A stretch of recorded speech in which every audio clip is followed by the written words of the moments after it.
September 17 Telangana విమోచన దినోత్సవం. ఇది కేవలం జ్ఞాపకం కాదు, ఇది మన బాధ్యత, మన హక్కు. మనం అందరము కూడా దీన్ని అధికారికంగా జరుపుకోవాలి. రజాకారుల నిజాం వాళ్ళు చేసిన క్రూర పాలనను ఎదుర్కొన్న తర్వాత మన వీరులు ఎంతో మంది వాళ్ళ రక్తాన్ని, వాళ్ళ మొత్తం వాళ్ళకున్న సర్వస్వాన్ని త్యాగం చేసి మనకి స్వాతంత్రాన్ని అప్పగించారు.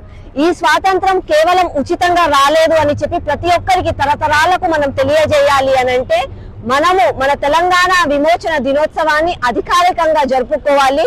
అందరూ కూడా కుటుంబ సభ్యులతో సహా 17 సెప్టెంబర్ ఉదయం 7 గంటలకు పరేడ్ గ్రౌండ్స్ లో అధికారికంగా కేంద్ర ప్రభుత్వం నిర్వహిస్తున్న కార్యక్రమానికి ప్రతి ఒక్కరూ కూడా రండి.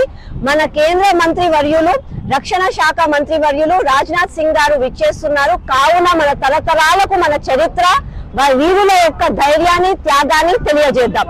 జై తెలంగాణ, జై భారత్.